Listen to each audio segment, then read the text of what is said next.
Tayo po ay narito upang makinig po ng salita ng Diyos. Already for several weeks, we thought about the qualification of the disciples. At sa loob ng maraming linggo, pinag-usapan po natin kung ano po ba yung kalidad, qualifications ng isang pagiging disipulo. If you want to be my disciple, you must deny first. Kung nais mo na maging aking disipulo, kailangan mo munang itanggi ang iyong sarili. Then you must carry your own cross and follow me. At kailangan mong pasanin ang iyong krus at sumunod ka sa akin. Still, this message is some portion of that message. Patuloy po, yun po ay bahagi lamang ng mensahe. So we studied already what is the meaning of deny. At napag-aralan na po natin kung ano po ibig sabihin ng deny. Some portion is in your mind, but already most of them already went away. Yung ilang bahagi po, siguro nasa isip nyo pa, pero halos lahat ng yon ay wala na po, umalis na. I don't know how many weeks we could connect each other, the whole messages. Hindi ko po alam kung ilang linggo pa po yung kailangan natin para ma-connecta po natin yung mga mensahe. Why we must deny ourselves? At bakit po ba natin kailangang itanggi ang ating mga sarili? Yes, there are so many reasons. Opo, napakarami pong dahilan. Most important reason is so that we could love God. Pero yung pinakamahalagang bagay po ay nang sa gayon ay maibig po natin ang Diyos. What is connection or relationship between deny and love God? Ano po ba yung koneksyon sa pagitan ng itanggi mo yung sarili mo at sa pag-ibig po sa Diyos? It seems there is no connection at all. Ano mo po walang koneksyon? But there is. Pero meron po. When someone converted to Christian, Kapag po meron pong nag-convert sa pagiging Kristiyano, firstly, they are thinking of blessings. ang unang-una po ang iniisip nila ay ang pagpapala. They want to solve their problems. Gusto po nilang masolusyonan yung kanilang mga problema. Then they will be touched by His love. At sila po ay mahihipo ng kanyang pag-ibig. Then their interest or their purpose to be Christian is become different. At yung kanila ng layunin kung bakit sila naging Kristiyano ay naiba na po. Then they want to pay back love of God. At gusto po nilang ibalik yung pag-ibig po ng Diyos. They felt how much God loved them. Naramdaman po nila kung gaano po sila minamahal ng Diyos. Then they want to pay back. At gusto po nilang ibalik yun. As a relationship between boy and girl, Katulad po ng relasyon sa pagitan ng lalaki at babae, as much as they will be fall in love, then they will try their best to pay back the love. at kung gaano po sila nahulog na sa pag-ibig, ganun din po na susubukan nila na ibalik po yung pag-ibig doon. Then finally they will marry. At sa huli nga po, sila ay ikakasal. Right? It seems I'm not talking to anyone. Parang wala po akong kinakausap. Then someone to step down from their positions sometimes. At minsan po, bumababa sila sa kanilang mga posisyon. Why? Because they don't love, it's not. Bakit po? Dahil hindi ba nila mahal? Hindi po. They try to love God, pay back God's love, then they could find out their ability cannot do. Gusto nilang mahalin yung Diyos, pero natagpuan nila na wala po silang kakayanan na mahalin ang Diyos. They already experienced the love of God. Naranasan na po nila yung pag-ibig ng Diyos. Then they try their best to pay back the love of God. Ginawa po nila lahat ng kanilang makakaya para ibalik po yung pag-ibig ng Then Diyos. they will fail to pay back. At sila po ay mabibigo na maibalik po yon. Then they will feel shameful, At sila po ay maghihiya. not only to God, but to the leaders, pastor or the leaders. Hindi lamang po sa Diyos, kung hindi po kay pastor, maging sa mga leaders. Then they want to step down from their positions. At gusto nilang bumaba mula sa kanilang posisyon. When I heard of it from some of you, Nung narinig ko po yon mula sa ilan po I sa was inyo, so glad actually. Ako po ay nagalak sa I didn't katunayan. worry about that matter. At hindi rin po ako nag-alala tungkol Because sa bagay you na- already experienced the love of God. Dahil naranasan nyo na yung pag-ibig ng Diyos You did your best to pay back. at ginawa mo lahat ng iyong makakaya para But maibalik it's yun. not easy to do. Pero hindi yun madali. That's why you have struggling that much. Kaya ganon yung klase ng paghihirap Then- na meron ka. You try to say, I want to step down. At sinasabi mo na gusto ko na pong bumaba. But one thing I am sure, you cannot step down. Pero isang bagay, yung sigurado ako, hindi ka po aalis, hindi ka bababa. Even though you will step down, but you cannot stop to pay back His love. At kahit pa bumaba ka sa iyong posisyon, hindi ka matitigil na ibalik sa Kanya yung pag-ibig. Someday how you will say again, the leader or pastor, can I do again? Na balang araw, muli, sasabihin mo na leader, pastor, pwede ko po bang gawin ulit? Meaning you are caught by His love. Ang ibig sabihin po no, nahuli ka niya ng kanyang You pag-ibig. cannot go away Hindi ka po maaaring makaalis. because you know His love is great. Dahil nalalaman mo na ang kanyang pag-ibig ay dakila. Amen. Mostly when I hear the messages from other pastors, At madalas po kapag ako ay nakakarinig ng mensahe mula sa ibang pastors, you love your God with your heart, your spirit, and your soul. mahalin mo ang Diyos ng iyong buong puso, kaluluwa at pag-iisip. But how many of you heard about how to do? Pero ilan po sa inyo yung nakarinig kung paano po Well, gagawin yun? My message usually different. Yung mensahe ko madalas iba. I used to talk about applications. Ang madalas na sinasabi ko ay yung tungkol sa applications. Yes, the one who touched by His love, they want to love God more. Opo, sila na nahipo ng pag-ibig ng Diyos, gusto po nilang mas mahalin pa ang Diyos. Amen. Amen. Amen. That's why you are here. Kaya po kayo narito. Yes. You have faith that He will provide everything what you need. Opo, meron kayong pananampalataya na ibibigay niya lahat ng inyong pangangailangan. That's not the first your priority to be here. Pero hindi po yon yung unang priority nyo kung bakit po kayo narito. You want to know God so that you will love Him more. Nais po ninyo mas makilala ang Diyos nang sa gayon ay mas maibig nyo pa po siya. Amen. Amen. Then, yes, we'll talk about how you could love God more. Opo, pag-usapan po natin kung paano po ninyo mas mamahalin ng Diyos. Are you listening? Yes. I talk about this matter several times. At maraming beses ko na rin pong nasabi ang tungkol po sa bagay na to. You must come into the room. Kailangan mong pumasok sa silid. That's how you will love God more. Yan po yung kung paano mo mas mamahalin po ang Diyos. So, a subtitle. Yan po yung subtitle. So, my message usually, title and subtitle, you could connect title and subtitle, meaning you understand my message. At madalas po kapag yung sa mensahe ko, yung title, subtitle, nabibigyan mo ng koneksyon, ibig sabihin po no, nauunawaan mo na yung mensahe ko. So,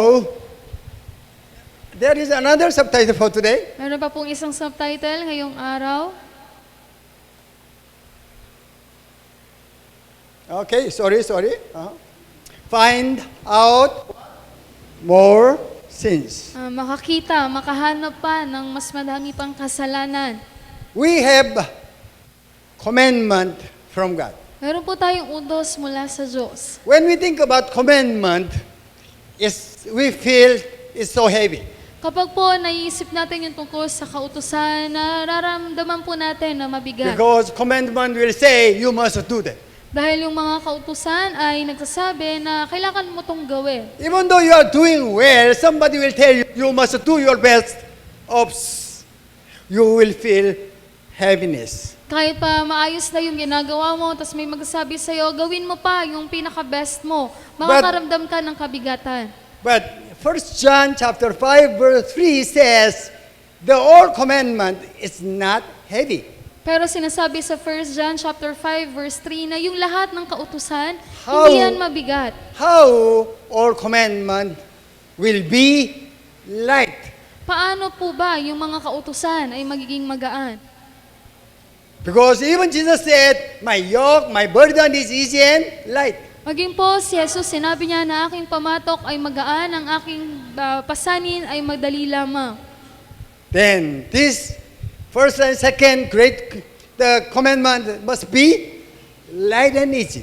At ito po na dakilang kautusan, dapat po maging madali at magaan. We'll read the red portion. Kasi go. Love the Lord your God with all your heart and with all your soul and with all your mind. If you will not do that, you cannot marry him. Actually, Kung hindi mo yan magagawa, sa katunayan, hindi ka po maikakasal sa Kanya. someone will say, I love you with my whole heart and everything what I have. Then, that is qualification to marry.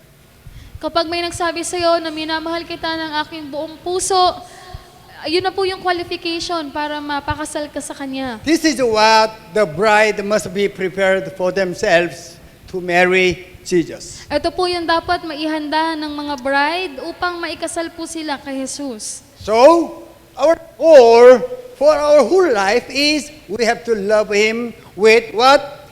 Your heart and your soul and your mind. Kaya po yung layunin ng ating buong buhay ay ang mahalin po ang Diyos ang ating buong puso, kaluluwa at pag-iisip. You are loving God. Ikaw ay mapagmahal na Diyos. Your love for Him become bigger and bigger by every day. At yung pagmamahal mo para sa Kanya ay mas lumalaki araw-araw. Amen. Amen. That's why I am so glad when I see you.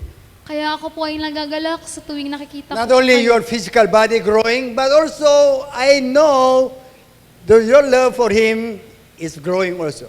Hindi lamang po na lumalaki kayo sa pisikal, kundi maging po yung pag-ibig ninyo para sa Kanya ay mas lumalaki. Do you want love Him more? Nais niyo po ba na mas mahalin pa po siya? Amen. Yes. Let us find out how we will love Him more. Tignan po natin kung paano pa po natin siya mas mamahalin. Actually, we need one condition to proceed His messages. Sa katunayan, kailangan po natin ng isang kondisyon para magpatuloy po tayo sa mensahe. This is what we used to memorize it. Ito po yung madalas na kinakabisado po natin. John 3:16. Okay? You will memorize, huh? Kasi go. For God so loved the world that He gave His only begotten Son, shall not perish and have eternal life. Yes, God loves the world. Opo, iniibig po ng Diyos ang sanlibutan. World means not only the mundo, but whole human being. Ang ibig sabihin po ng sanlibutan, hindi lamang itong mundo na to, kundi lahat, buong sangkatauhan. Not only human being was under the curse, but also the whole, the creation is under the curse also. At hindi lamang po yung mga sangkatauhan, yung napasa ilalim sa sumpa, kundi lahat po ng mga nilikha. God loves the world, what He did.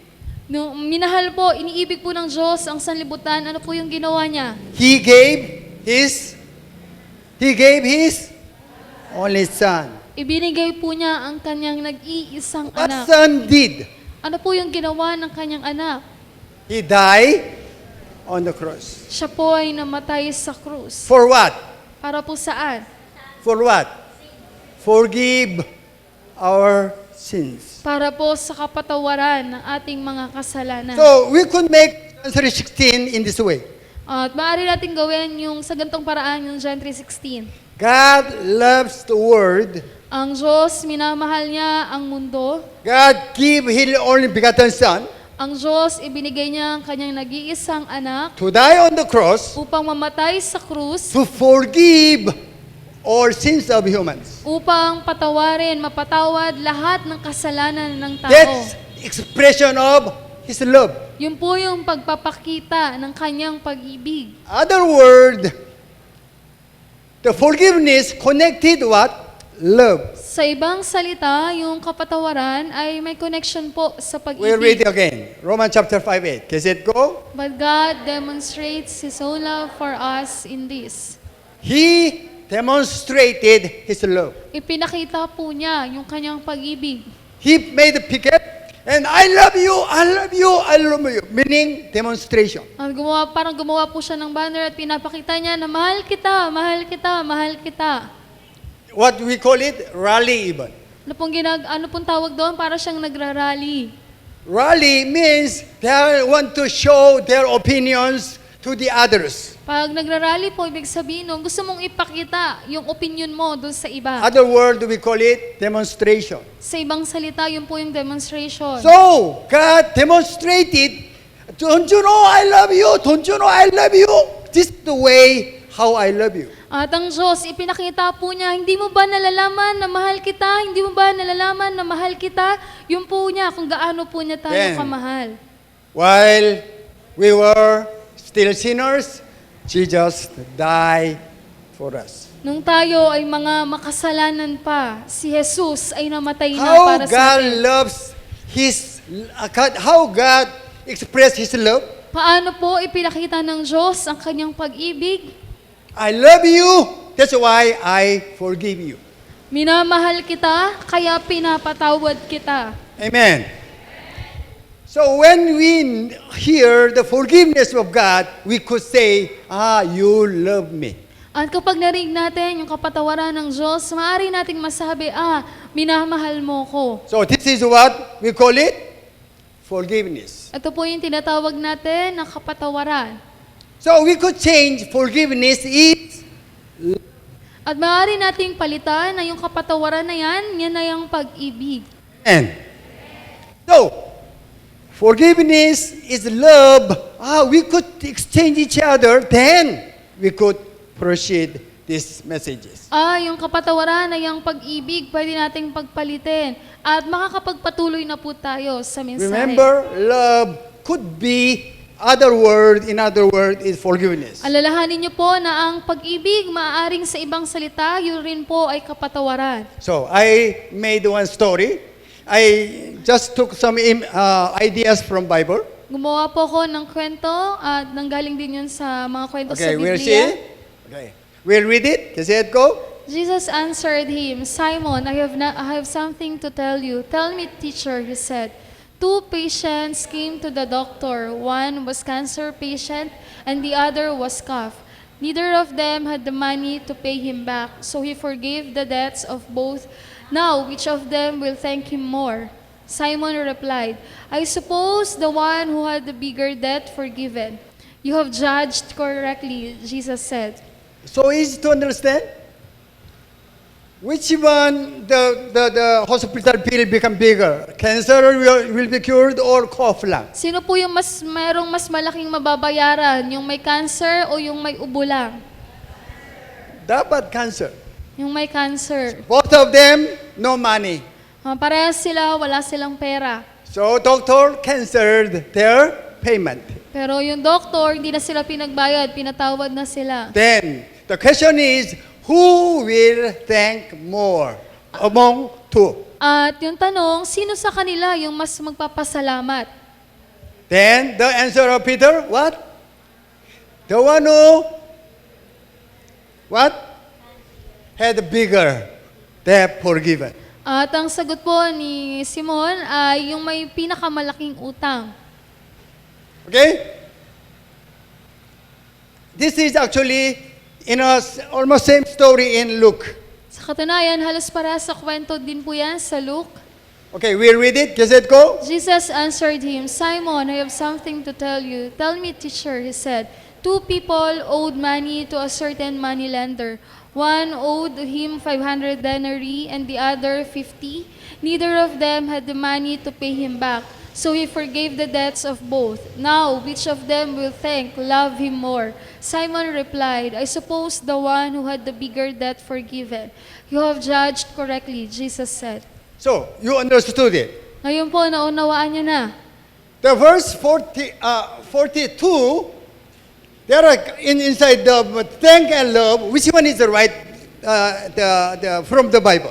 At sa verse 42, meron pong dalawang naka-open and close parentheses. Now, which of them will thank or love him more? Alin po yung mas tama? Sino sa kanila yung mas magpapasalamat o magmamahal pa ng higit? Which one is correct from the Bible? Alin po dyan yung tama mula sa Biblia? Thank or love? Yung magpapasalamat o yung mas magmamahal? Huh? Thank or love? Commonly, we will say thank. Sa pangkaraniwan, sasabihin natin yung magpasalamat. Bible used the love intentionally for that matters. Pero yung Biblia, ginamit yung salitang pag-ibig intentionally para sa Why? bagay na yan. Forgiveness could be translated in love. Dahil ang kapatawaran ay maaaring maipaliwanag o maitranslate sa pag-ibig. So, you have 5 sins. Meron kang 5 kasalanan Someone has 500 sins. at meron naman na isa na may 500 kasalanan So, God will forgive 2 of them. at silang dalawa papatawarin sila ng Diyos. Which one will love God more? Alin sa kanila, sino sa kanila yung mas magmamahal sa Diyos? Which one experience more love from God? Sino sa kanila yung mas naranasan, yung mas higit na pag-ibig mula sa 5 Diyos? or 500? Yung 5 o yung 500? Which one? Which one? Alin po? 500. The one who much bigger sin were forgiven will love him more. Siya na may mas malaking kasalanan at napatawad, siya yung mas magmamahal sa kanya. Between boy and girl, Sa pagitan ng babae at the lalaki, boy will love 5 point lang to the girl. kapag yung lalaki, mamahalin lang niya, yung babae ng 5 lang. Then the girl will love him 500. Tapos yung babae, mamahalin siya ng 500. That's not common, Hindi yan pangkaraniwan. right? As much as you experience other parties' love, then you are willing to pay back. Basta kung gaano ninyo nararamdaman yung pag-ibig mula sa Kanya, ganun din yung nais ninyong ibalik sa Kanya. Amen. That's why you must experience of His love first. Kaya kailangan nyo pong maranasan muna, yun yung una, yung Kanyang pag-ibig. We used to pray, Father, I want to love you more. Madalas na pinapanalangin natin, Ama, gusto ko tang mas mahalin pa. Naturally, it will not happen. Natural, hindi po mangyayari You yun. have to experience of His love first. Kailangan nyo munang maranasan ang Kanyang pag-ibig. Diba?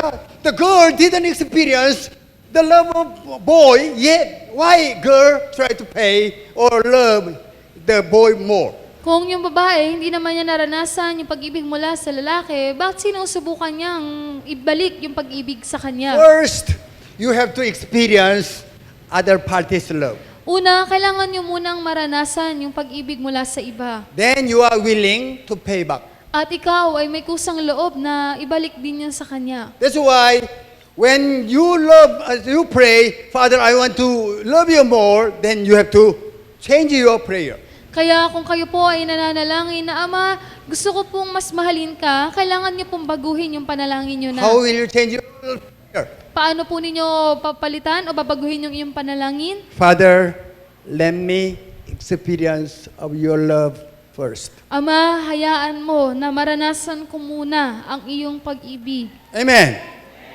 That is first. Yun po yung una. What is the subtitle first one? Ano po yung unang subtitle? Come into. Pumasok po sa silid. As long as you will not meet Him with God, then there is no other way to experience His love.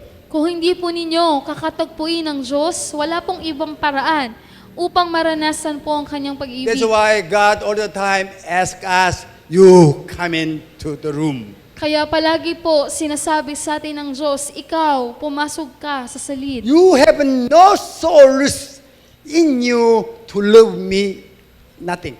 Wala kang source sa sarili mo lang para mahalin mo ko. Only when you experience of my love, then you have a will to love me. Tanging kapag naranasan mo lamang ang aking pag-ibig, magkakaroon ka ng pag-ibig para sa akin. So, verse 41, I will change. Verse Papalitan ko 1, po yung sa 41, I will change. verse 41. One on, then one, I will change you. Yung Sorry. 1, papalitan ko ng ikaw. Okay? You on. Ikaw, may utang ka. Other one is 50 is P. At yung isa ay si B. Which one of them will love him more? Sino sa kanila yung mas magmamahal? We know the answer already. Alam na po natin yung sagot. That's what you said even. Yun din po yung sinabi The one ninyo. who bigger debt was forgiven. Siya na may malaking kasalanan na pinatawad. So you have to compete how bigger or more sins you have to find out. Then you could say, I love him more. Kaya kailangan niyo po i-compete kung mas ilan man na mga kasalanan yung makikita po ninyo at masasabi mo na mas minamahal mo ang Diyos. So I change from the debt, I change the sin. At papalitan ko po yung utang ng kasalanan. So the one who forgiven their more sins will love God more. Sila na napatawad yung mas marami nilang kasalanan, sila yung mas magmamahal sa Diyos. But as you know yourself, Pero bilang kayo, nakikilala ninyo ang inyong mga sarili, you don't want to expose your sins. ayaw ninyong ipakita yung inyong mga kasalanan. Anyone? Is there anyone to compete your more sins? Meron ba dito na gustong i-compute yung mga kasalanan Maybe you ninyo? compete because you have a better cell phone. Siguro, i-compute ninyo kasi meron kayong magandang cellphone. Oh, I have this one. How about you? Kung magkukompetensya kayo na, meron akong magandang cellphone, ikaw, meron ka But ba? I never see, I commit that sin.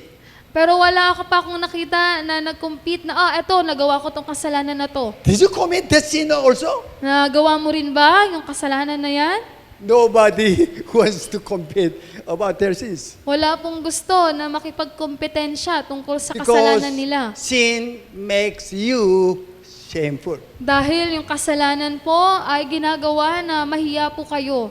But in front of God, you must find out more sins. Pero po sa harapan ng Diyos, kailangan mas marami po kayong matagpuan ng kasalanan. Okay. We agree already. Suppose the one who has sinned were forgiven will love him more. Sumang-ayon na po tayo na siya na may mas malaking kasalanan na napatawad, siya po yung mas magmamahal. So, this is question. Ito po yung tanong. How can you make your more sins? Paano po ninyo magagawa na maging mas malaki yung kasalanan ninyo? Romans chapter 6 verse 1. Sinasabi sa Romans chapter 6 verse We 1, will commit sin again so that we will have more sins. tayo ba ay gagawa ulit ng maraming kasalanan para madami tayong kasalanan? That's also one way. Yun din po yung isang paraan. But Bible says there is no means at all. Pero sinasabi ng Biblia, hindi yun ganon. We cannot. Hindi pwede. The one who borrowed 500 pesos, then the money lender forgive you. Siya na nanghiram ng 500, tapos pinatawad siya nung nagpautang sa kanya. You will ask more money so that you will have bigger utang. Tapos mangungutang ka ba ulit ng malalaking pera para may malaki kang utang? It's not the right way. Hindi po ganun yung tamang paraan. So, you have to find out more sins. Instead, you will commit sin. Okay. Kailangan yung mas matagpuan, yung mas marami ninyong kasalanan kesa gumawa kayo ng maraming kasalanan. How will you find out more sins? Paano po ninyo makikita yung mas maraming We kasalanan? read Romans chapter 5:20. Can I say it go? The law was brought in so that the trespass might increase. But where sin increased, grace increased all the more. Amen. Yeah. The one who were forgiven more, they will experience more grace. Siya na mas napatawad, higit na mas mararanasan niya yung habag. Yes. That's why the sinner will repent in front of Jesus. They will love Jesus more. Kaya yung isang makasalanan, pag nag-repent sa harapan ni Jesus, mas mamahalin niya si Jesus. Kuya, it's an error. Sorry, can you? Usually. We'll read it, Romans chapter 6:1. Can I say it go? What shall we say then? Shall we go on sinning so that grace may increase? By no means. We are those who have died to sin. How can we live in it any longer? Sorry. Amen. We cannot commit sin again, make bigger sins. Hindi po tayo pwedeng gumawa ng kasalanan para magkaroon tayo ng mas malaking kasalanan. Actually, we don't want to commit sin anymore. Sa katunayan, ayaw na nating gumawa pa ng mga kasalanan. Amen. Yes, we don't want to commit sin anymore. Opo, ayaw na po nating magkasala. Then, how we can make our sins bigger? Pero paano po natin mapapalaki yung ating mga kasalanan? This is our face. Ito po yung ating mukha. When we come to the Jesus, we thought, we have black spot on my face too. Kapag tayo po ay lumapit kay Jesus, inisip natin, meron akong dalawang itim na dumi sa mukha ko. Meaning, I have sins in myself. Ibig sabihin nun, may kasalanan ako. Then you come to the light, At mas lumapit ka sa liwanag, small light.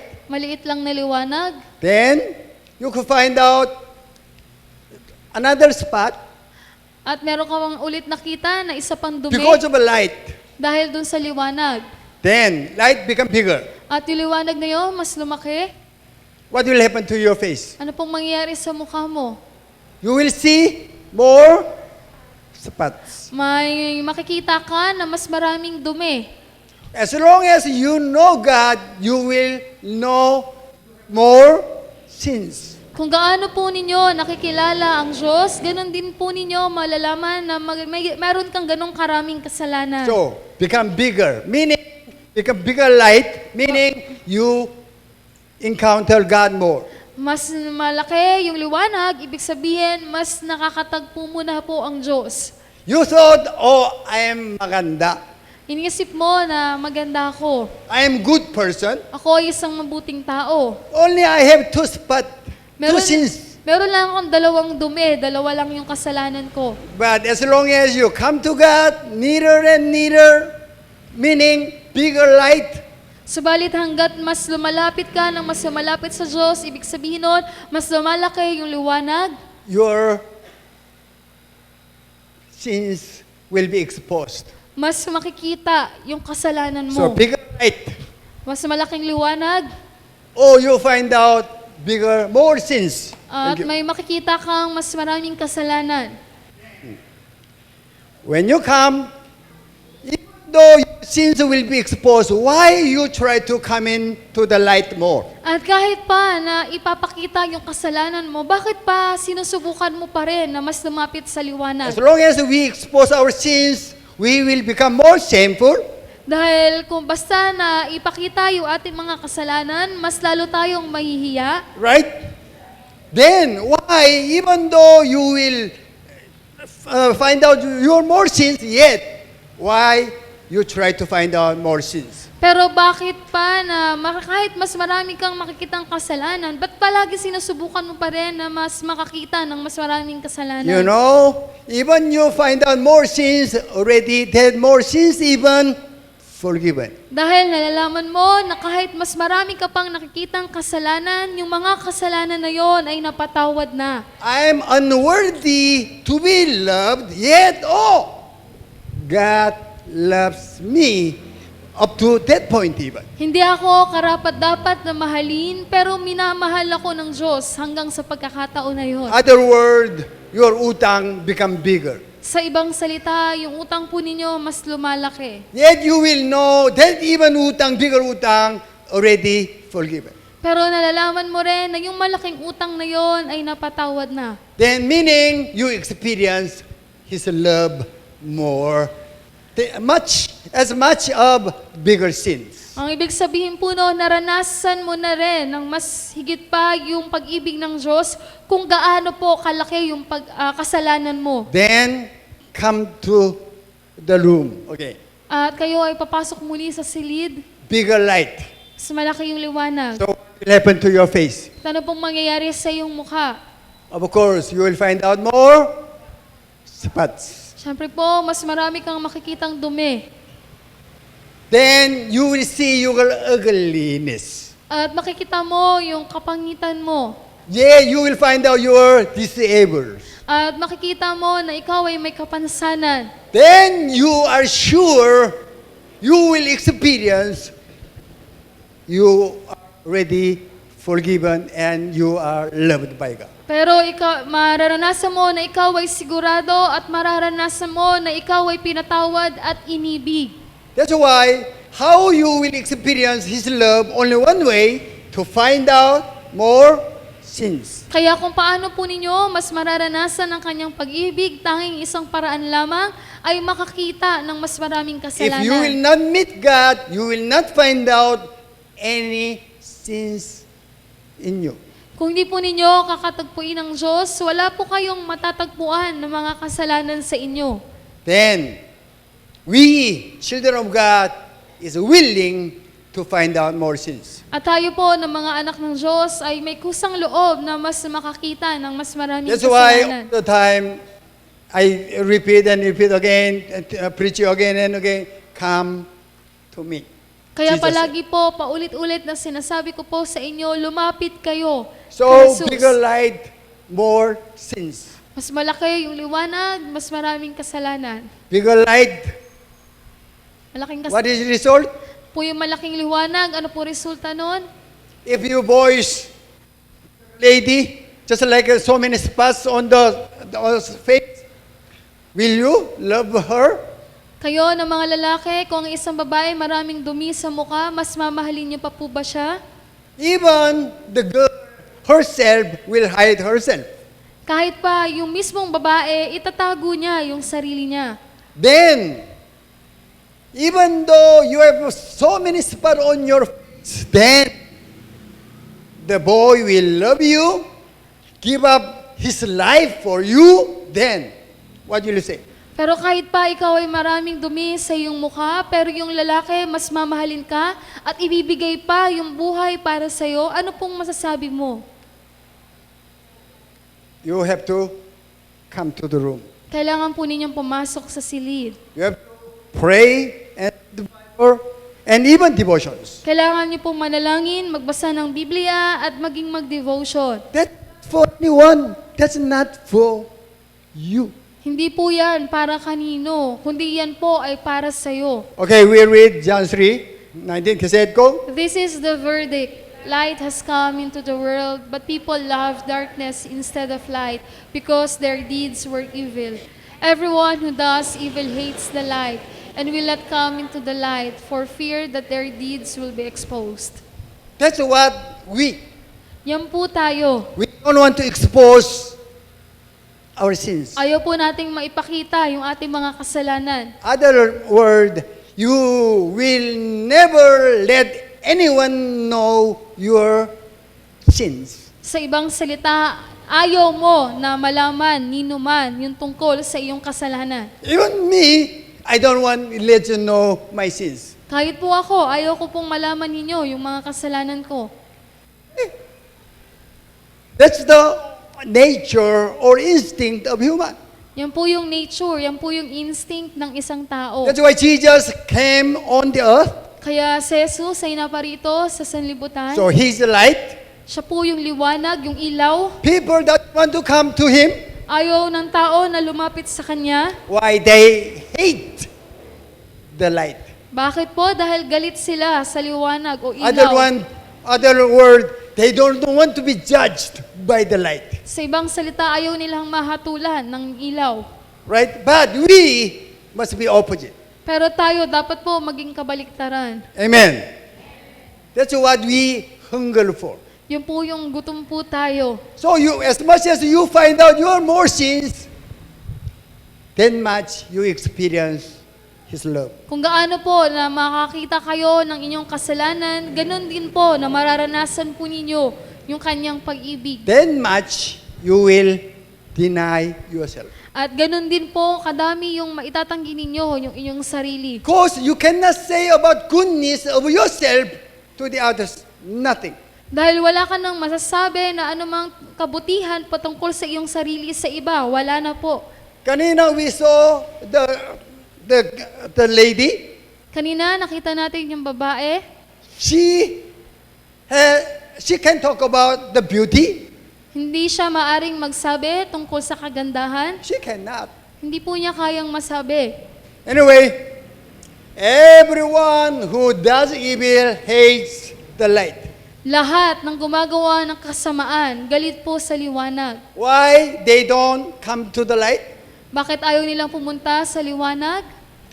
These evil ones will be exposed. Dahil yung kanilang magawa, yung kanilang mga kasamaan, makikita. As I told you, we must be different. Tulad ng sinabi ko sa inyo, dapat maging iba tayo. This is also only one way how to love Him more. Ito lang po yung isang paraan kung paano po natin siya mas mamahalin. Other one, why you do evil deeds. When you do evil deeds, Isa pa po, kapag ikaw ay gumagawa ng kasamaan, you have fear because somebody will know your sins. ikaw ay takot na merong makaalam ng iyong mga kasalanan. That's what also happened to us even. Yun din po yung nangyayari sa atin. When you did wrongdoing, then very uncomfortable to come to the church. Na kapag may mali kang nagawa, hindi ka komportable na pumunta ng Even some simbahan. song lead or music team or leaders, even you same. When you do wrong, then it's very shameful to call God or Father or whatever. Kahit sa mga song leads, sa music team, sa mga leaders, pag may nagawa kang kasalanan o mali, nakakahiya na tumawag sa Ama o sa Diyos. But still, for us, only one way how to find out more sins. Pero patuloy, para sa atin, isa lamang yung paraan upang mas makakita ng maraming kasalanan. Then you will know when that sin, more sins were forgiven already. At malalaman mo na kahit yung maraming kasalanan na yon, napatawad na. Long time ago, we thought about this matter. At matagal na po na pag-usapan na natin yung bagay na to. So, when you read, understand it, it's actually not only one message, so many messages included. At kapag naunawaan mo yan, sa katunayan, hindi lamang isang mensahe, kundi maraming mensahe po yung nakapaloob From dyan. unbeliever, Mula sa pagiging hindi mananampalataya, when you read the Bible, kapag nakapagbasa ka ng there's a small Biblia, light, yan po yung maliit na you liwanag. will be judged, you are a sinner, At mahatulang mo yung sarili mo na ikaw ay as a spot makasalanan, on your face. na parang katulad na may ilang dumika sa iyong mukha. But you don't feel, oh, I am a really sinner. No. Pero hindi mo pa nararamdaman na tunay nga na ikaw ay makasalanan. When you attend the service, hear the message, and read the Bible, even DT, whatever, you will know the more knowledge about God, then you will find out more spots, more sins on your face. At kapag masabatin ka pa ng mga gawain sa simbahan, nagditi ka at nagkaroon ka na ng mas maraming kaalaman tungkol sa Diyos, mas meron ka ng mas maraming makikita na dumi sa iyong mukha. You don't consider yourself, you are really sinner. No. Pero patuloy, hindi mo pa rin tinuturing yung sarili mo na ikaw nga ay makasalanan. That's why as you see, heart is still clean. Kaya tulad na nakikita ninyo, yung puso ninyo, malinis pa rin. Then, you will know God, information, knowledge about God, then you will be judged, meaning you will expose your more sins. At mas makikilala mo pa ang Diyos sa pamamagitan ng impormasyon at kaalaman, at mas marami pang kasalanan yung makikita mo. Then, still, you didn't consider, I am really sinner. Pero patuloy, hindi mo pa rin tinuturing yung sarili mo na ikaw nga ay makasalanan. According to the Bible, yes, I am sinner. But I consider myself, I am not sinner. Ayon sa Biblia, oo, ako ay makasalanan, pero hindi ko tinuturing yung sarili ko na I am makasalanan. really good person. Ako ay isang mabuting tao. Then, this is actually actual wrongdoing. At sa katunayan, ito po yung aktwal na mga mali po nating You don't ginagawa. consider yourself as a sinner. Pero hindi natin tinuturing na yung sarili natin mismo, Okay? kasalanan. Knowledge about God will increase, then you will know your actual doing wrong is become bigger. At kapag yung kaalaman mo patungkol sa Diyos ay mas nadadagdagan, lumalaki, malalaman mo yung mga aktwal na mga mali mong The nagagawa. red one is the, what do you call it, the boundary. At yung pulang linya, yan po yung pagitan, yung boundary. When you receive Holy Spirit, you will become different. Kapag natanggap mo yung banal na Espiritu, ikaw ay magkakaroon ng pagbabago. Then light, according to the Holy Spirit, Ayon sa banal na Espiritu, you will agree what Bible says that is sin. Ikaw ay sasang-ayon na yung sinasabi ng Biblia na yun nga ay kasalanan. Even your heart said, oh, I'm really sinner. At maging yung puso mo, sasabihin mo, oo nga, makasalanan talaga ako. That's what Bible says. I was born in sin. At yun yung sinasabi ng Biblia na ako ay pinanganak na makasalanan. Then when you come into the room more, At kayo ay mas papasok pa sa silid. still you will find out your actual sins. At patuloy, mas matatagpuan mo pa yung aktual mong kasalanan. Even you will know your sinful nature. At maging malalaman mo rin yung iyong likas na kasalanan. Bigger sin. Mas malaking kasalanan. If you understood the fourth stage of Apostle Paul's confession, Kapag naunawaan niyo po yung apat na confession ni Apostol Pablo, it could be easier to understand. mas magiging madali po na maunawaan po ito. Then you will face God. At makakaharap mo ang Diyos. You will know you have no ability to do good. At malalaman mo na ikaw ay walang kakayanan na makagawa ng mabuti. Only I am sinner. Tanging ako lamang ay isang makasalanan. If there is no grace at all, I have no ability to be alive. At kung wala yung habag ng Diyos, wala akong kakayanan na mabuhay. What we understood about ourselves, Ano po yung naunawaan natin tungkol sa ating mga sarili? Adam means, Ano po ibig sabihin ng Adam? who said red? Second,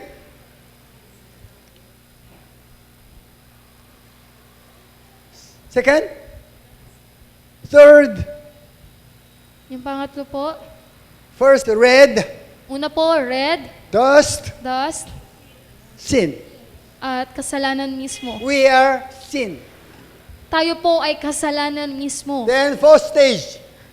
That's why we have to move on from the knowledge to the experience. Kaya kailangan po nating makapunta mula sa kaalaman patungo dun sa karanasan. That's why you need informations. Kaya kailangan nyo po ng impormasyon. Also, you have to be baptized in Holy Spirit At kailangan nyo rin pong mabautismuhan sa banal na Espiritu. so that you will experience His love firstly. Nang sa gayon, maranasan nyo po muna yung kanyang pag-ibig. Then you are willing to come to the room.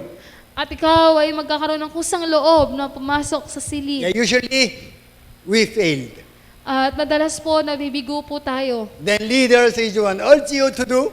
At yung mga leaders, yung maghihikayat sa inyo na gawin po. So when you attend the service, the Word of God will urge you to do again and again. Kapag umattend kayo ng gawain, yung salita ng Diyos, hikayatin kayo na gawin ulit yon ng paulit-ulit. Then you will find out more your sins.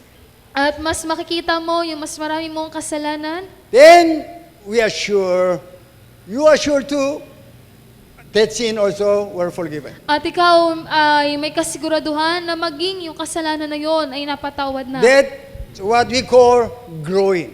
Yun po yung tinatawag natin na paglago. From the baby to the adult.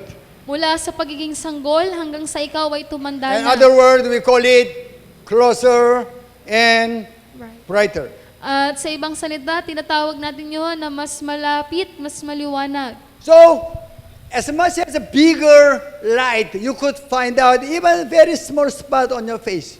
At basta po, napakalaki po ng liwanag, makikita mo kahit yung pinakamaliit po na dumi sa iyong mukha. Usually in the bathroom, there is a mirror. Madalas po sa kubeta, meron pong After take a shower, the mirror is not clean. At pagtapos mong maligo, yung salamin madalas malabo. So what do? Ano pong gagawin nyo? You wipe it again. Nililinis nyo po yung So that you could pinapunasan. see, oh, still there are some dirt or not. Upang makita mo kung may dumi ka pa rin ba o wala na. As long as you find out, it's okay lang, kanon? No, you will remove it. At basta nakita mo, isasabihin mo ba, ayos lang yan? Hindi po. Tatanggalin mo. That is actual, the fourth confession of Apostle Paul. Yun po yung aktual na ikaapat po na sinabi ni Apostol Pablo. Anyway, What is title for today? Ano po yung pamagat ngayong araw? What is title for today? Want to love God more? Do you want to love God more? Nais niyo po ba na mas mahalin ng Diyos? Amen. Every children of God is willing to love God more. Lahat ng mga anak ng Diyos ay gusto nila na mahalin ng Diyos. What is subtitle for today? Ano po yung subtitle ngayong umaga? To change this subtitle, we read it, Come to meet God. then we'll change again. Come to the light. Did you understand it? Naunawaan niyo po ba? Naintindihan mo ba? Amen. Yes. Then, what will you do? You will find out more sins. At ano pong mangyayari? Mas makikita mo yung mas maraming kasalanan. Then, what is it next? At ano po yung susunod dyan? We'll read it with a loud voice, okay? Get it, go. Knowing more sins were already forgiven. Again. Knowing more sins were already One more. forgiven. Knowing more sins were already forgiven. Other word, you experience more His love. Sa ibang salita, naranasan mo na yung kanya pang You mas maraming experience pag-ibig. His more grace. Na mas naranasan mo na yung kanyang habag. Then, you could love Him more. At mas mamamahalin niyo po siya. Then finally, you could love Him with your whole spirit, soul, and mind. At sa huli po, mamamahalin mo na po siya ng iyong buong puso, kaluluwa, at pag-iisip. That's part of deny. Yun po yung bahagi ng pagtanggi. I hope you will connect with the forgiveness and deny. Umaasa po ko na mabibigyan nyo ng koneksyon, yung kapatawaran at sa deny. Also, I hope you can connect with love and forgiveness. At umaasa din po ko na mabibigyan ninyo ng koneksyon, yung pag-ibig at yung kapatawaran. Amen. We have all today called Holy Communion. Ngayong umaga, meron po tayong banal na komunyon. We will remember demonstration of God, which how He loves us. Aalalahanin po natin kung paano po pinakita ng Diyos, kung paano po niya tayo iniibig. Amen. That's what Jesus gave us commandment. Yun po yung binigay ni Jesus sa atin na utos. Whenever you drink it, then you have to do this. Sa tuwing kayo'y kakain at iinom, kailangan nyo itong gawin. Okay, let us all stand, please. Tayo pong lahat ay magsitayo.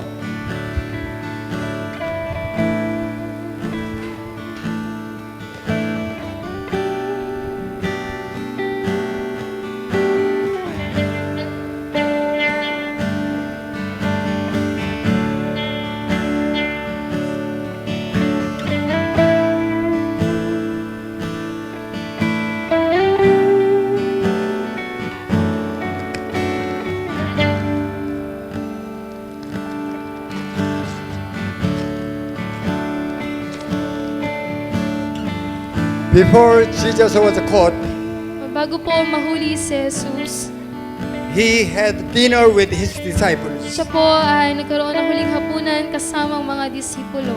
Then He had to tell them, I will die for you.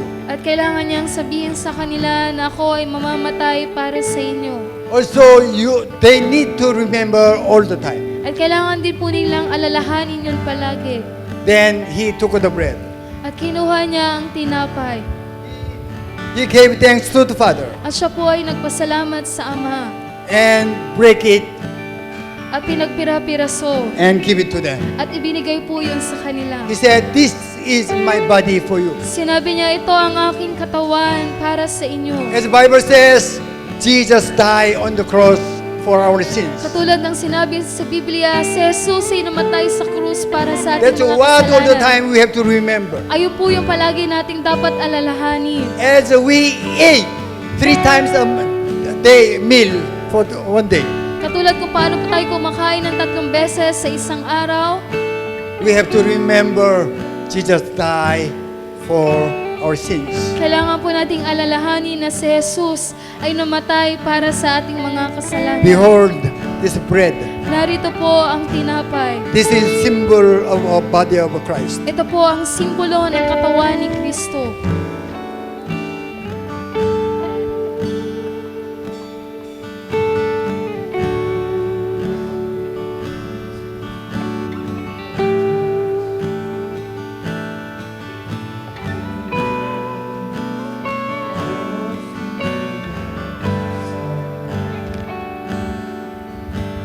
come forward and take a bread. Maaari na po kayong pumunta sa harapan at kumuha po ng tinapay. Oh, Father, we thank you. You demonstrate your love to giving us your only begotten Son to die on the cross as a broken bread. Hallelujah. Oh, Father, we thank you. That's how we know your love. You kill only your Son to forgive our sins. Hallelujah. Father, you are faithful. Father, you are good. Father, you are love. Father, you are forgiving. Hallelujah. Hallelujah. By your grace, by your mercy, all our sins were forgiven. Hallelujah. Hallelujah. Let us take. Maaari na po nating kainin.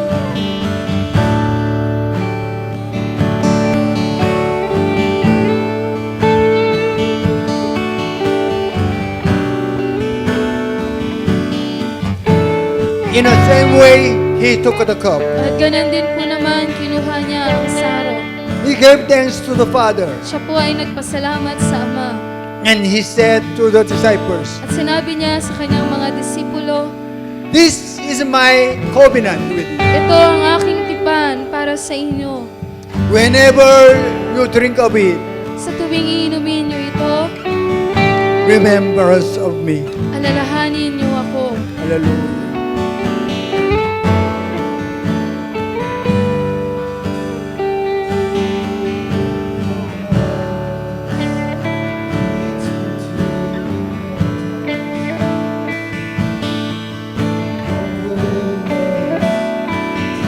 Come forward and take the cup.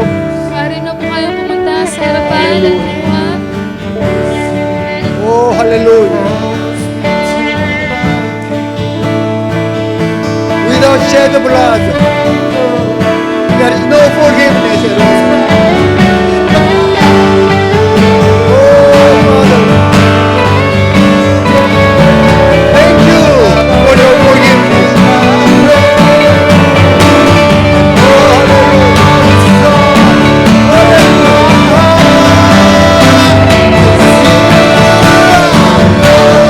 Father, you are good.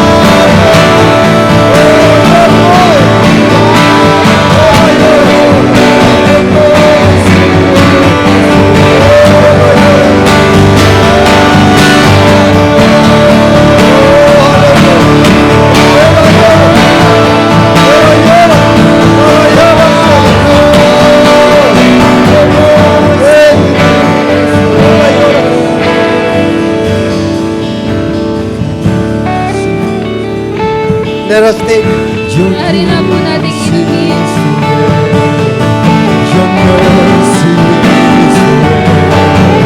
Hallelujah.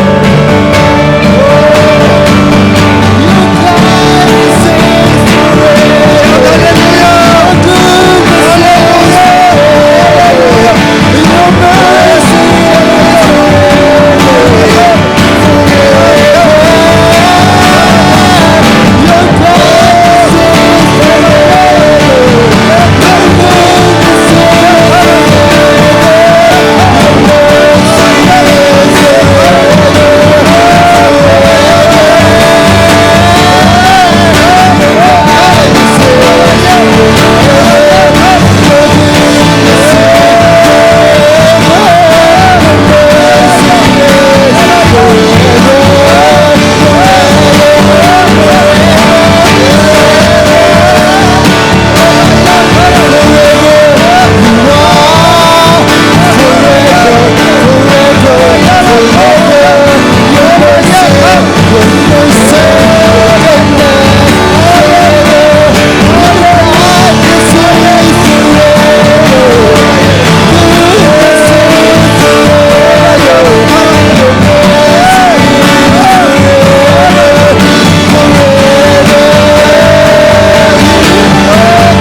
our forgiveness. Then you restored every original condition. Thank you, Father. Let us remember Jesus died on the cross to give His body and His blood for our forgiveness. Hallelujah. Hallelujah. May the grace of Jesus Christ, our Lord and Savior, the one who died on the cross to shed the blood to forgive our sins. Also you were perfect example of children of God. Love of Father, still you are faithful, still you are loving us. The fellowship of Holy Spirit, the one who will remind us all the time, we are children of God. We have to grow in His love, and we have to love Him with our whole heart, spirit, and mind. Be with you from now on ever to ever. That's why all children of God will agree and say, Amen, and Amen, and Amen. Hallelujah.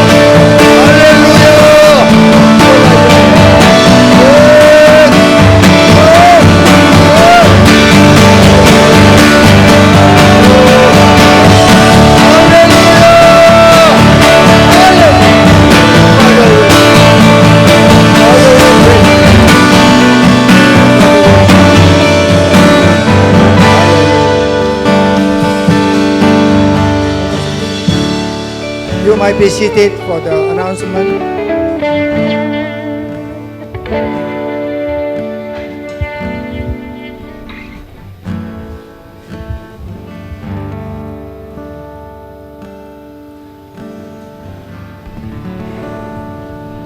Bago po ako mag-announce, meron po akong, sabi nga po, pinasasabi ang Ama sa atin, sa bawat anak ng Diyos ng LLCC. So, sana po ng Diyos na ang lugar na to ng LLCC ay ginawa na po ng extension ng kalangitan. Sa extension po ba ng kalangitan, meron na hirapan na hindi makatagpo ang Diyos? Wala di po ba? Sa extension po ba ng kalangitan, hindi po ba nararanasan ang presensya ng Diyos? Yung mga anghel sa langit, nahirapan po ba silang magpuri sa Diyos? So hindi po, sabi nga po ng Ama, ang lugar na to ay ginawa niyang extension ng kalangitan. Wala na pong kahirapang magpuri at makatagpo ang Ama. At sinabi niya po na ang tanging gawin lang po natin ay baguhin natin yung ating mga kaisipan. Sa pagpasok natin sa lugar na to, sa pagtapak natin sa lugar na to, ilagay nyo po sa inyong isipan na ang lugar na to ay extension ng kalangitan ng ating Amang nasa langit. Amen po ba?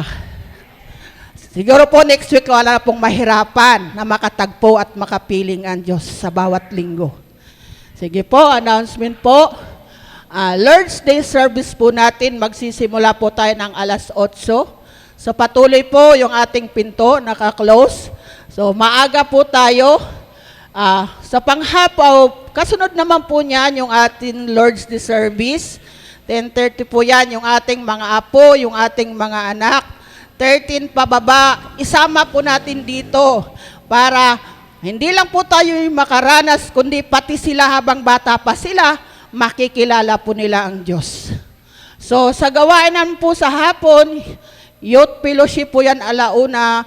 So lahat po ng mga bago, ini-invite po namin na dumalo dito, alauna po yan. Maging yung ating gawain sa Miyerkules, meron po tayong prayer meeting, alas 3 po yan. So inanyayahan ko po ang lahat na dumalo.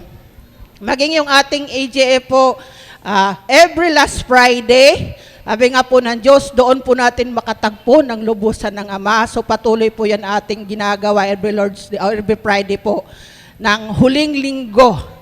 So patuloy po, tayo po patuloy na mananalangin para po sa gawain natin every Lord's Day. So Maraming salamat.